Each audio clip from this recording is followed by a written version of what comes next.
Hey, ladies. Hey, welcome back to Rooted in Your Competence. I am Samantha K. Harris, the brag bag strategist. We're talking about something I've heard men say in the environment that I work in, and you already know I work in trades. That doesn't sit right with me, excuse me. And it bothers me because men saying it, they truly believe it. They say women do what we do to be relevant. Why would we need to do what we do to be relevant? And the way they say it and use the word tells me everything I need to know about what they really think. Because when you really break it down, relevant, the way they mean it means small, insignificant, incapable, less than, like without overworking, overgiving, overproving, a woman has no real place. That way of thinking is ignorant and dangerous. It shapes how women are treated on job sites every single day. So today we're unpacking what they think relevant means, who gets to define it, and why this isn't just a personal issue. This is an HR and relationship problem that has to be corrected. I've heard it said out loud. I've heard it joking, not quietly, not embarrassed. She's doing all that to be relevant. She's doing as much as she can to be seen. They say it like it's a fact. Like women don't work hard because they care about their job. Like women don't learn because they want to be good. Like women don't lead because we're capable. To them, it's all about attention. It's all about a motive. It's all about trying to matter. But let me ask you something. If you've ever worked in a male dominated industry, if you've ever worked in trades, how many men pick up something heavier than they need to? How many men agree when they know it's wrong? How many men are opportunists by the words that they say, their actions? I have a coworker that he never has his own opinion. He's always agreeing with whoever is on top, and he positions himself to align with whoever he feels is going to get him to the next level. And he does anything and everything they ask him, almost like yes, a boss, so that he can seem relevant. That's not what I do. I show up, I give facts, state an opinion, I'm direct, I'm assertive, I say it, I'm done. I'm not beating around the mulberry bush trying to get you to understand, trying to get you to respect me. I'm telling it, and that's it. I was telling a coworker, "Oh, I'm taking this class, that class. You're such a nerd." It's funny how men insult instead of acknowledging growth. That's why for them to always think that women want to be seen, want to be heard by the doing things. I want to elevate who I am as a human being, how I'm showing up, how I decide to give to me. I'm not trying to give to anyone for them to see me, hear me, for them to love on me, give me what they think I deserve. And I notice that's how men behave in general. Whoever they feel can get a power move to get them to they want, they're going to learn to play golf if they've never played it before. They're going to hunt or make it seem so appealing to someone who's not. These are things that men do because, hey, I'm part of this team. They don't make themselves seen as an individual. They want everyone to know, hey, I'm part of a pact.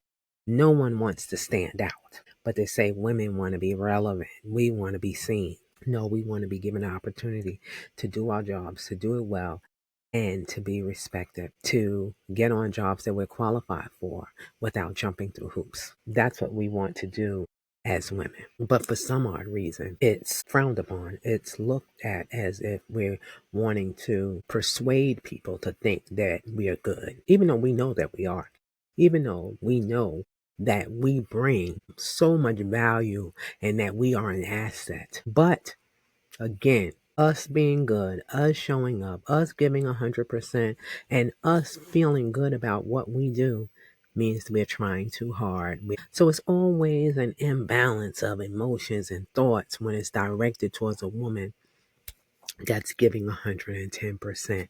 That's one thing that I know for sure, that their definition of relevant is about how they show up, and it's really not about us as women at all. On a job, what does relevant actually mean? Let's talk about it. You show up, you do your job, you follow the rules, you don't cut corners, you keep people safe, you grow your skills. Because if that's the definition, because if that's the definition, when everyone's doing their job, then everyone doing their job is relevant. So why does the word only get thrown at women? Because in some spaces, relevance has nothing to do with performance, it has everything to do with power. And when women aren't supposed to be there in their minds in the first place, their competency feels like the problem. Like we shouldn't be that smart. Should not be able to work with our hands as well as a man. And with that mindset, relevance means approved by men, useful to men, quiet enough for men, non-threatening to men. In that mindset, relevance means approved by men, useful to men, quiet enough for men, non-threatening to men. So the second a woman becomes skilled, confident, corrective, or a leader, she's doing too much, trying to prove something. Prove something to who? That's what I want to know. Showing off, being difficult. I've been told I was being difficult. I've been told that I was showing off. But no, we are doing our jobs. But when people are used to being the center, everyone else being seen feels like an attack. Our preparations get labeled attention seeking. Our leadership gets labeled as ego. Our presence gets labeled as motive. Now everything else we do gets misread.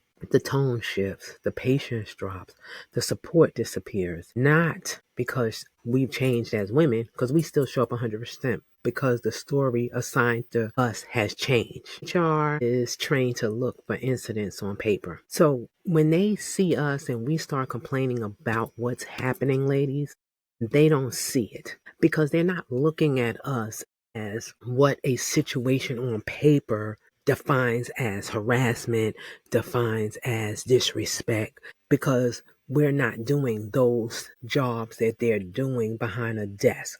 We're on a work site. We're doing actual labor.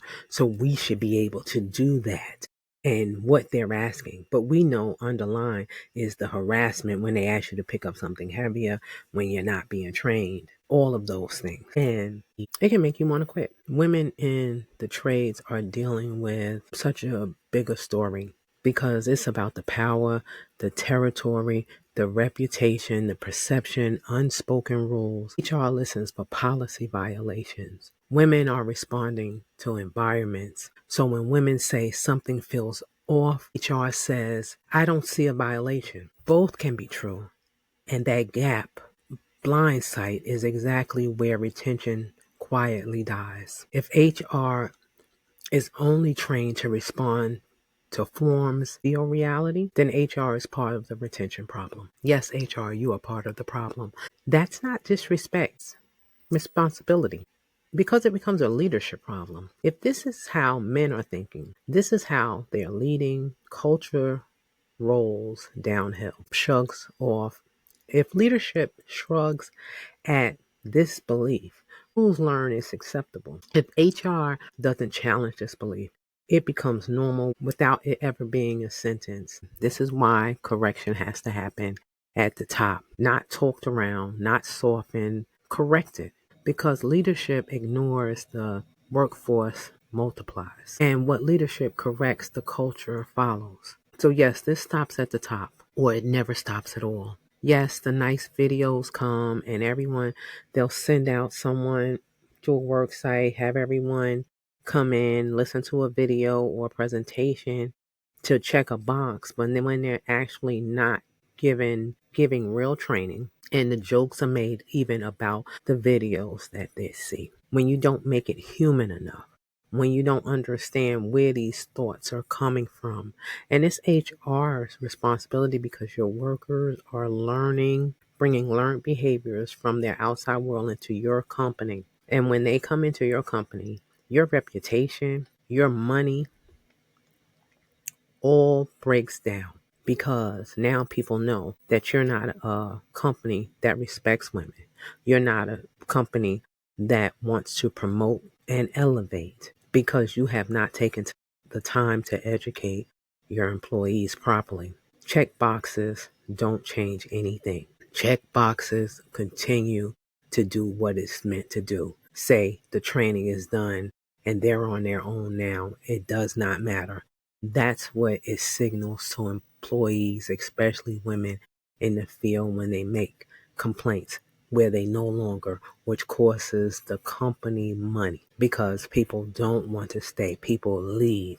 People move forward without thinking twice about a job where the back end of it is not caring about the front end because your frontline people are the people that work on the job sites. I'm just telling you so you'll know. And you know what this course women, they start watching everything they say, they stop asking questions. It dims their curiosity. I've been there. They second guess their growth. They stop raising their hand.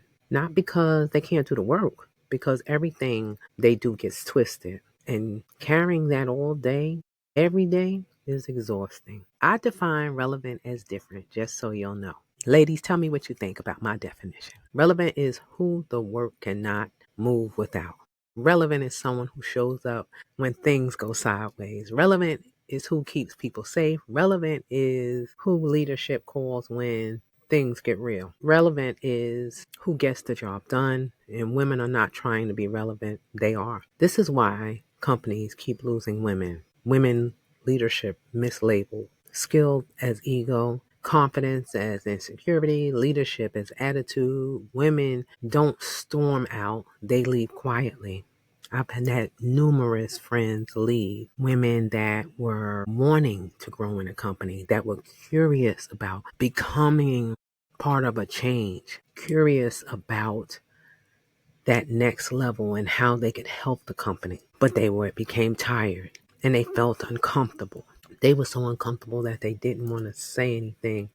They were so quiet when they left. I didn't even know they was leaving. Or it's craziness, the shame that we put on ourselves as women when they leave. And I'm like, hey, it's still blah blah blah here. No, she left. She didn't say anything. She didn't want you to be disappointed. We're already giving ourselves attaching disappointment of others to what we're feeling because we're uncomfortable. And we're too afraid to have those conversations either. That keeps us leaving. So we have to be mindful of how we're thinking about what's going on with us and trust that us in community can have more conversations and better equip ourselves to stay if we want to, and that we're not disappointing anyone else if we decide to leave because we have choices in this world and we get to decide without anyone judging, without anyone else making us feel uncomfortable. But I want you to know you're not trying to be relevant. You were relevant. You saw things. You were the canary in the coal mine. That's normally what women are, the canary in the coal mine. And because you speak up, because you show up, they tell you you're trying to be relevant. No, you're creating the change that needs to happen.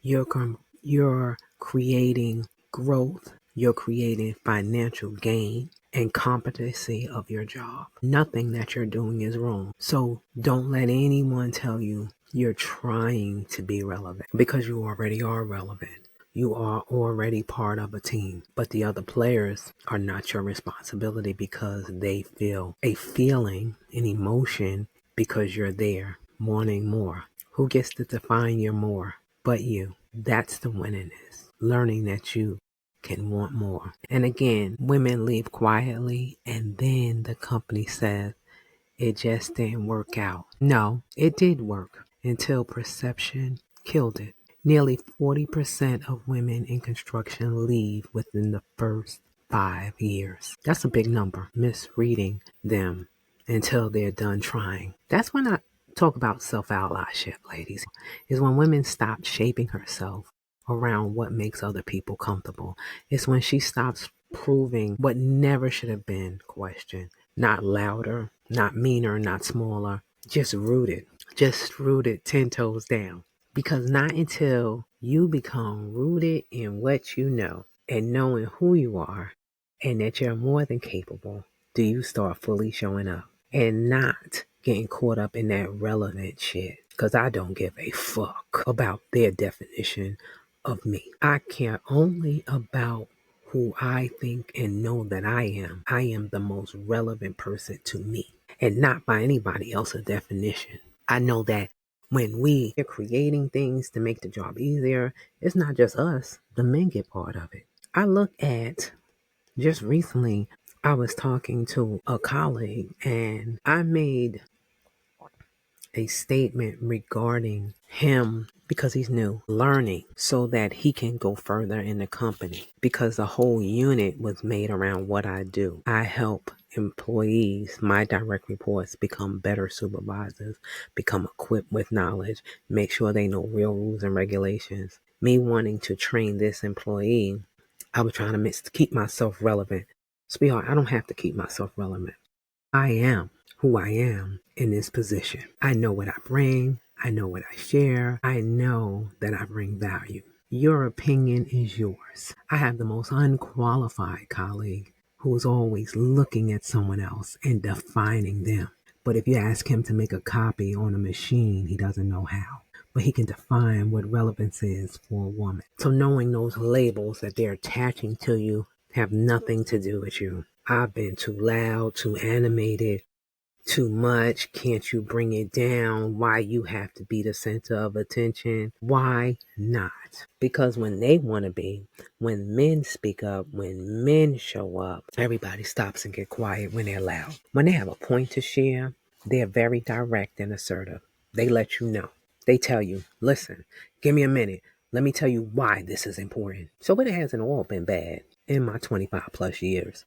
It has taught me that being seen and heard is a good thing and not by the definition of someone else's where because some of them label me as okay. Recently I had a project going on at the job and one of my colleagues doesn't participate in anything, but he can tell you why you shouldn't participate. He will bring a whole room down, a whole crowd because of his beliefs or lack thereof because this is what it hasn't always been. And I'm always doing too much. Oh, Samantha, you're trying. But it's funny how every other man there, just about, I'm going to say 70% of the men were like, yo, this is good. This is increasing morale. This is making people happy. This is changing the way people are showing up. That made a difference. And then in the 11th hour, he wanted to get on board. This is where you go. And let me tell you, when all of these things are happening, I want you to be able to tap into you and go with inside of you. I want you to take a moment to think about when you were labeled, a moment when you were watched, a moment that changed how you move, a moment you watched it happen. So ladies, this is a movement. It's not about using your voice. It's about keeping it, trusting it, even when someone else tries to take it. If today's episode touched you in some way, and you're ready to stop carrying this alone, this is where we pull real wins, quiet the noise, and help you lead. And if you're a company listening and you're serious about keeping women you hire, you already know where to find me. We don't shrink over here. We speak from our roots, and I'll see you next time.